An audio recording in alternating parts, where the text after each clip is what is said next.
Right, today I'm joined by my old pal Matt Mantle. For people that haven't seen his previous betting people interviews, which were funded by Star Sports, Matt is a professional punter, professional in running punter that bets from home. You upset quite a few people that you can actually do that and show a profit, Matt. I think the last time we spoke to you, you gave us a masterclass with a big screen and stuff. So what's been happening since then? Well, I'm still doing it. We're still in the in-running game. I guess the big thing that's changed recently is Betfair have scrapped the premium charge, replaced it with what they're calling an expert fee. I'm not going to go into the ins and outs of premium charge and whether it should have been in the first place, but I think most people would agree that this is a change for the better. One of the previous problems was that once you were on a certain rate, that was you for life. So if you were, say, I don't know, making 50 grand a year for argument's sake, and you were on 50%, if due to liquidity dropping or what you were doing not working or for whatever reason, if you dropped down to making 20 grand a year, you were still stuck giving 10 grand of that to Betfair. So the new system is a lot more straightforward. Basically, it's a rolling 52-week year. If you're under 25 grand gross, then you just pay the flat commission.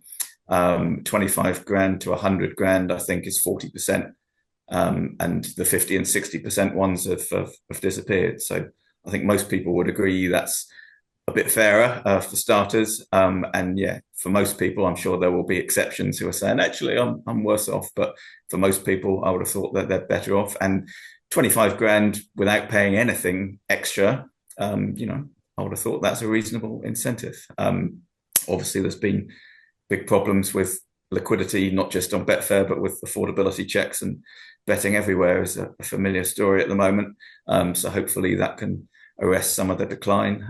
It's a bit early to say. I looked yesterday at the markets. It was only 2 meetings, which often helps with liquidity, but just the amounts matched pre-race did seem to be up a notch from where they would have been, this time a month ago. So hopefully that will encourage a bit more liquidity.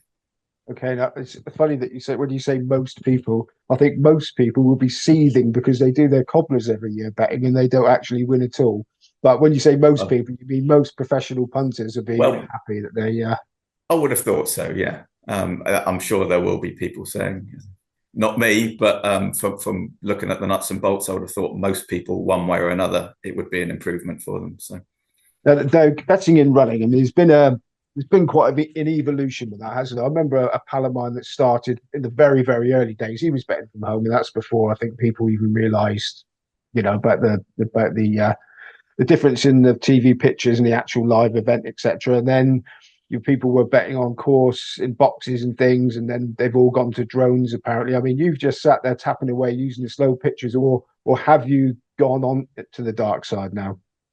um, I got a lot of stick from a friend of mine actually because I did have a look at the drones for I think 2 days, and yeah, he couldn't believe that. He said his son was in tears. But yeah, I've pretty well. It wasn't for me. It is quicker than what I'm using. There are clearly advantages of the side-on angle, but I've just found, I've watched racing for 40 years probably. You know what racing from Ascot looks like, what racing from Haydock, and it's just a completely different view. And I found it through me. So whilst I completely acknowledge that it has its advantages, it just wasn't for me. So yeah, I didn't think it would be, to be honest, but I did have a look at it for a couple of days to see how it panned out. And yeah, it just wasn't for me, which doesn't mean I'm glad they're there. I'm rather they wouldn't, because they do suit some people, and there is clearly a time advantage, an angle advantage. I'd rather they weren't there at all. But even though it's available to me if I want it, it just doesn't suit what I do. But as you say, it has been an evolution. In the old days, people used to pay a fortune for SIS, which seems bizarre now. And then it was the box players. As far as I know, box players at the track are pretty well extinct because the drones are as quick and with the better angle, and they're a lot cheaper. Certainly, you're not having to fork out several £100 a day for a seat in the box. So I think most of the people who play with quick picks are now on the drones. Yeah. Yeah, I imagine the only people on course now are the bookies clerks that have a little tap during the race. But recently I spoke to Mark Holder, who sort of has changed a lot of what he did. He was obviously betting pre-race, but now he says because of the expert sort of fees. But looking back at betting in running again, I imagine you probably don't want the likes of Mark Holder in the mix with the Everyone's in running. welcome. But I'm imagining that you would hope that people have seen that maybe that there's an angle there now to earn a few quid in running that might come back into it that haven't been doing it and may not be quite so knowledgeable as people like Mark. Um, and you said there's some some of the figures have gone up slightly. Has what you've been doing changed at all? Because you say you've been watching racing for 40 years. How long have you been betting in running? 2002, three, I think I first started. I left, I've just done 20 years. Last year was since I quit my job, and it's been full time. So 20 years last August. Yeah, so 2 decades. I mean, is there anything that because you obviously your forte is spotting things out in the country rather than trying to tap away over the last. Is there anything that you sort of look for or strategies that you've used changed at all in that time? I imagine they probably haven't with the. Yeah. Well, they have to evolve a bit. You need, although it's from SIS to track players to drones, it changes. You need to know who's in front of you in the queue and how much. And with the drones, there's also the angle side of it.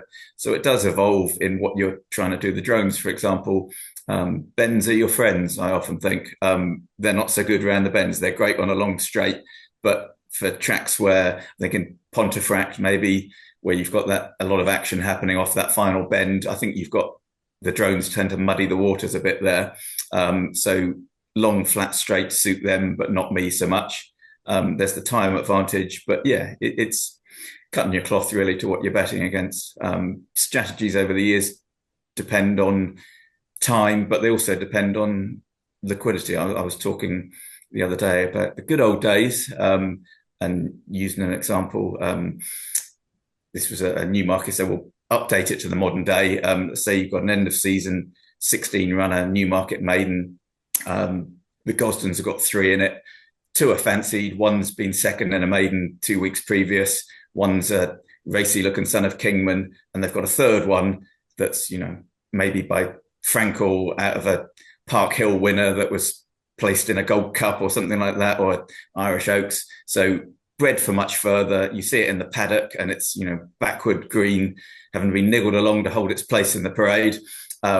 Looking at everything when it's on the course, because it's one of the Gosdens, because it's a Frankel, because it's beautifully bred, it's probably going to be 20 to 1 rather than the 100 to 1 it should be. But in the old days, you'd maybe, I don't know, lay that 50 quid to £1,000.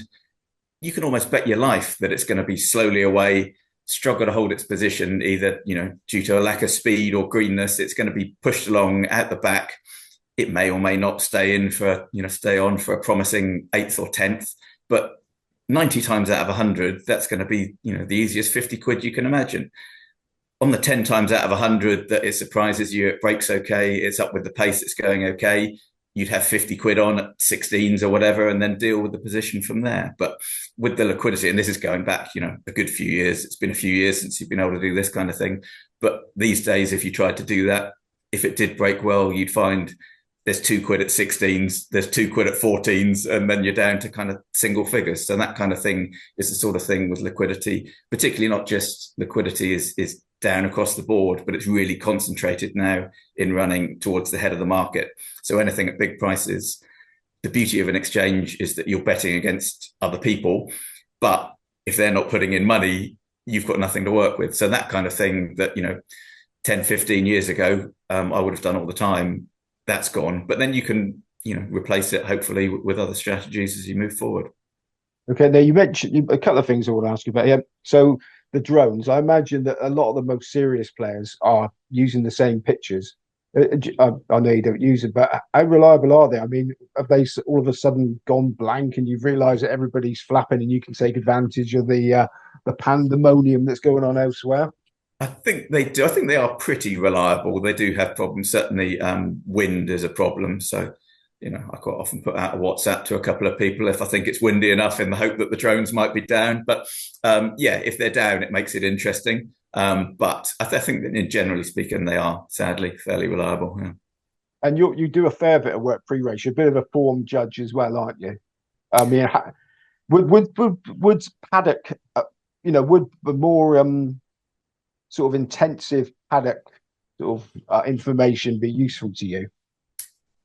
It is, although it's the dark arts, as certain cynics would call it. I'm certainly no expert. I would know the very basic stuff, but then you even pick up. I obviously rely on the racing channels for most of the stuff. The streams I get from Betfair, but the pre-race stuff is the racing channels, and even stuff from that you can pick up what you need to be. But no, I certainly wouldn't be an expert. But if something is obvious, you can use it in your favour. So if somebody on the TV said, "Oh, this one's sweating up badly between the legs," you would see a move that everybody knows about it. Yeah, everybody knows about that. Yeah. Now, probably since last March, end of last March, people have been gearing up for Cheltenham since last Cheltenham. Does it have the same appeal for you as in betting in running? I mean, is it like finding money on the floor with that much money in the? It's certainly not like that, although it hugely appeals. The liquidity is obviously the best that it will be any week in the year. So yeah, it's a fantastic opportunity, and I look forward to it, but not in the same way. I'm so institutionalized, I think, by in running betting these days that I pretty well only look at racing through that prism. So whereas most people will be thinking, this looks a decent price for that, that's a banker, and I'm kind of more thinking of scenarios. So if we pick, I don't know, the Champion Chase, for example, most people might be thinking John Bond's around evens. Does that make it a back? Is it a lay? That's not kind of the way I'm thinking. I'm thinking more of scenarios. How will the race be run? Is there a trading position I can take? John Bond, for example, I think we pretty well know he's the best horse in the race. You could argue we're not certain about Gaelic Warrior. You could argue Ile Francais, but we largely know John Bond is the best. There are question marks to an extent about him at Cheltenham. He's slightly underperformed 2 or 3 times there.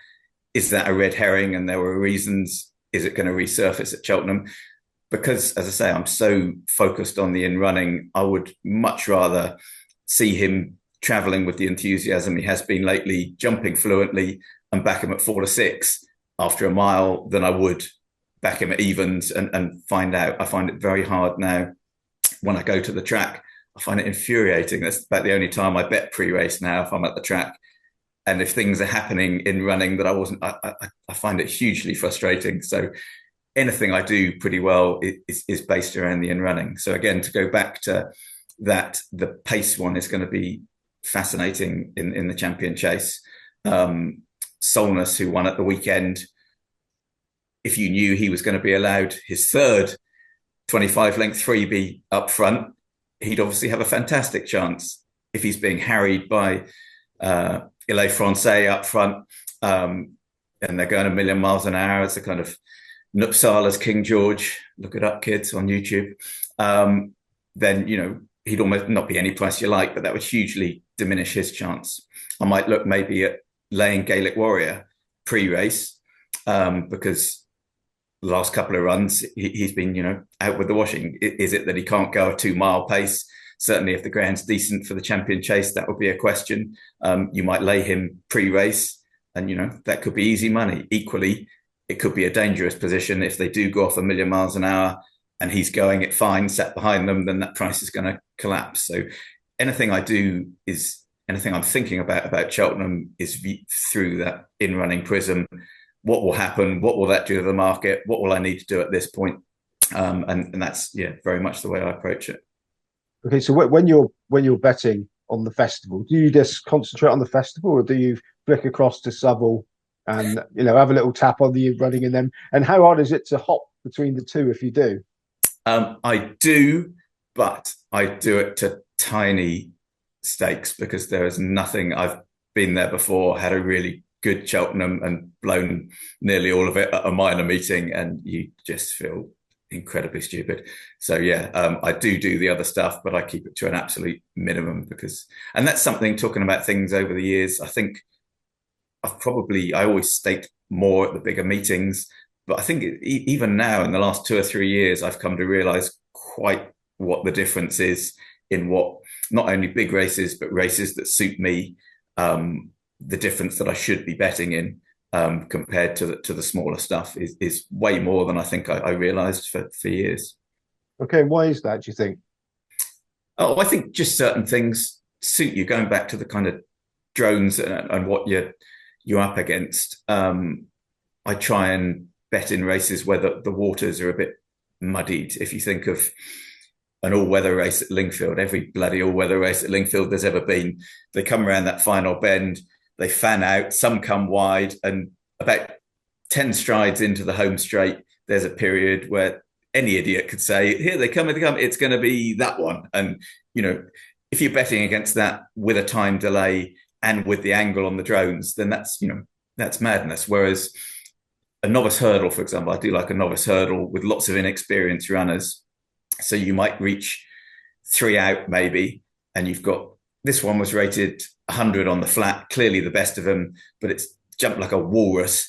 This one was rated 90 on the flat. It's jumped beautifully. It's tanking along, but it was a miler on the flat. Is it going to get home in this ground? This one was only rated 70 on the flat, but it's going to stay. It's jumped economically, and putting all those variables. That's the kind of thing that I really, like to get stuck into, rather than a run-of-the-mill handicap when the drones and everybody else can see what's happening. Okay, so you would bet on what? How many races? 20 odd races a day? Probably not talking the Cheltenham Festival. I have cut out. I think probably the last time we talked, I talked about races that didn't suit me and keeping them down to an absolute minimum. I now, for the first time ever in the last 18 months, literally put a line at the beginning of the day through certain races and don't touch them. So staying flat handicaps with small number of runners on the wrong channel, so there's a bigger delay, I pretty well put a line through now and don't play them. So I guess I probably, if there's 20 races a day, I probably play somewhere between 12 and 15 at the moment.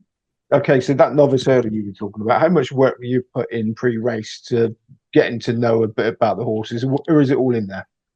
A bit of both. So some is in. I mean, you have a general knowledge of the horses, but yeah, I do study in the mornings to make sure that I'm prepped, as I say, particularly for the races that I think I might take a firm opinion on.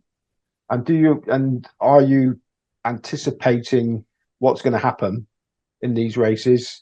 Have you got scenarios in your head, and if it starts to pan out that way, bang, bang, bang?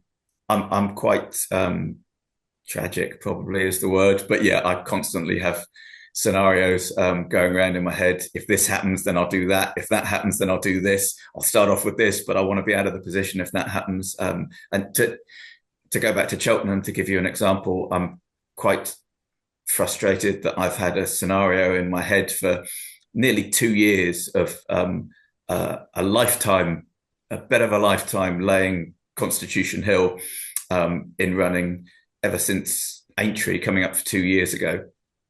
When he won, but for the first time ever, I thought there were little chinks on the run, and it was over 2.5 at the end of the year. And the chat afterwards from Nico was, oh, he was dossing, and maybe he was a bit, and maybe it was the end of it. But prior to that, there'd almost been no ceiling. He just looked a horse who could do anything, and that was the first sign. And he's a horse who I think gives. Not that I've got any reason to think he's ungenuine, but he's a horse who gives so freely, so enthusiastically, that this idea that when he really had to be asked, there might not be much under the bonnet. And that the absolute beauty in my sad, tragic head was that the market, it's a bit like a reverse Jiminy Cricket, if you like. When you wish upon a star, makes no difference who you are. Well, it doesn't make a difference who you are if you're a racehorse. If a racehorse is screwed, it's screwed. It makes no difference if you're Frankel, although it never happened to him, Constitution Hill. But the market somehow takes a while to see that. So I was envisaging, after he won at Christmas last year, going into a champion hurdle. And if he had to get into a scrap, having gone off at 4-1 on, 5-1 on, I think there would have been a little window where he's in trouble, but the market thinks, yeah, it's Constitution Hill. He's still only evens or 5-4, whereas really he should have been a 10-1 shot. But I think after everything that's happened with the famous gallop and then the time off, I think now people are much more, okay, there could be a chink in the armour. And I think the glory lay that I had in my head is probably, of getting it. And of course, at Cheltenham, you would have had as much liquidity as you wanted. So I think that's probably gone. I will still, if he gets into a scrap, I will still be against him at Cheltenham. But I think a lot more people will be looking to do that than would have been prior to the gallop and the layoff and everything else. And I'm open before people, before he hacks up by 10 lengths, that idiot. I'm more than open to the idea that he will indeed hack up by 10 lengths. But if he gets into a scrap, I'll certainly be against him. And yeah, if he fights back, Hardy Eustace style like a tiger, takes it up the hill, then you might see a for sale sign outside next time you're passing, because that would be damaging. Now, I've had the pleasure of your company a lot, so I know that you're a massive, massive racing fan. You go to the premier Cheltenham preview night, and I mean, does betting on Cheltenham? But well, before I carry on with that, a lot of bookmakers say that Cheltenham Festival is like a massive chunk of their profit or losses for a year. Is Cheltenham the same for you, or is it just really another meeting with a fair bit more liquidity? It's somewhere between the two. I would, you certainly got the opportunity of making more money, and I would certainly hope to make more money. But it's not like what I do at Cheltenham covers the rest of the year. It would certainly have a big bearing on the month of March, put it that way, but not to the point where, I'm guessing I would think Cheltenham week I'd maybe hope for 2 or 3 times what I would make in a normal week, but not kind of, so it's not going to cover a year what you do in Cheltenham. And equally, if it goes badly, it's not going to ruin the year, but it is an important week. Yeah. Now, it might not ruin the year, but does it ruin when you've got a bet? So, you're going to concentrate on every race of that. Can you still enjoy it as the spectacle that it is? Or is it too fraught? It is. Even when I was a young lad, I used to, first very big race I ever went to was Dancing Braves King George when I was 14, I think. And from that time on, I still get ahead of a big race that it's almost not fun. That kind of so much anticipation and excitement that it's almost not a pleasurable experience. And I still certainly get that. And that's tied into the fact that it's my livelihood. So it is very tense. It is, but yeah, I mean, you've got to try and enjoy it. It's, if I didn't do it for work, I'd do it for, the love of racing. So if you're not going to enjoy it, then there's something wrong there. But it is, it's quite tense. Okay, now you sort of led into my final question. You've been quietly getting a few quid from your office in deepest, darkest edge of North Devon for 2 decades. Do you get a bit stir crazy? You spend a lot of time with yourself. You spend a lot of time when you're not there with yourself, studying to be in there. Is the passion for racing, especially with all the nonsense that's going on around it at the moment, still there for you? Or do you sometimes think, I'll sod this lot? The passion for the racing, definitely. You don't get that huge adrenaline rush like you do ahead of the festival, ahead of, a Monday meeting at Catterick. But I do genuinely still, they're going down for the first. I do still look forward to the racing every day, which is, an incredibly privileged position to do something that you look forward to going to work every day. And I absolutely do still have that. I do, now I'm getting to that kind of Victor Meldrew age. I do find a lot of the stuff. Come on, Matthew, you're not that much. I know I am. I do find a lot of the stuff that goes with it increasingly hard to deal with. Anybody who's seen my Twitter stuff will know that I like nothing better than a good moan up. But racing doesn't half give you an opportunity. We had the day a few weeks ago where we had 3 meetings on.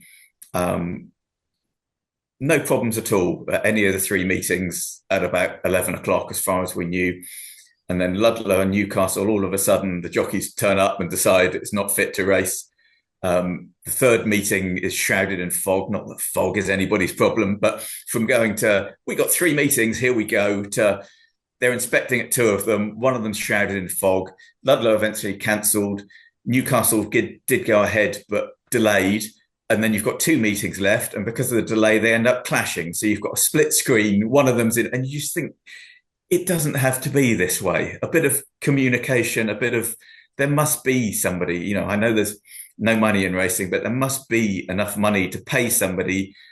We talk now about centralised stewarding and things like that. There must be enough money to pay somebody to be ahead of everything, to be on top of these things. I'll give you an anti-post tip 10 months in advance that I guarantee will cop. This year's Cesarovic will go off between 7 and 12 minutes late. You can have that 10 months in advance for as much money as you like. And the reason it will is because they won't let them out of the paddock, or they'll let them leave the paddock about 3 minutes before the off. And then they'll be bemused and surprised that by the time they've trotted across two bloody counties to get to the start, 2.25 miles away, and loaded the best part of 30 runners, we're off late. And now it happens every year. And yet there doesn't seem to be anybody who says, this thing that's happened for 35 years in a row, let's try and make sure it doesn't happen for a 36th year. It really wouldn't be that hard. Newbury, every year, they're cards with 2 or 3 maidens that they let them amble down to the start, and it takes them that time to get inexperienced horses loaded. Why can we not have somebody saying, Newbury, if they're not out of the paddock 8 minutes before the off, you lose your license for racing? And it would soon stop. It really can't be as hard as racing makes it seem. And how much would you pay for? How much would you pay for a trainer interview? Good question. Yeah, not much.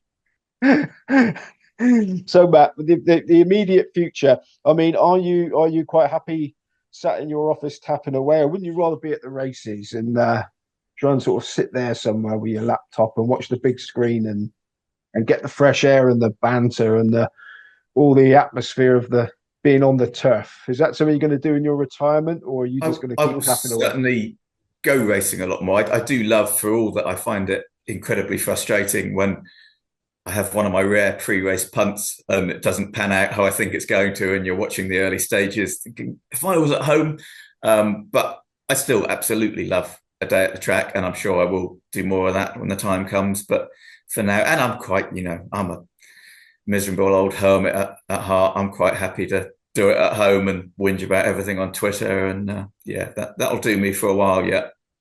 And hopefully there'll be a few people coming back to try and take you on with their fast pictures. Bring it on. Well, hopefully so, yeah. Brilliant. Well, Matt Mantle, it's been great talking to you again.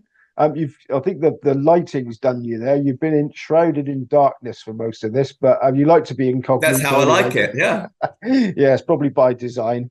Anyway, really appreciate your time, Matt, and we'll speak to you again soon. And I'll see you down the pub probably. I'm sure you will. Oh, Andy, cheers, Simon. Thanks, buddy. Cheers. Hello, everyone. Just a quick one. If you have enjoyed these videos and are enjoying these videos, can you please like and subscribe to my channel? Thanks very much.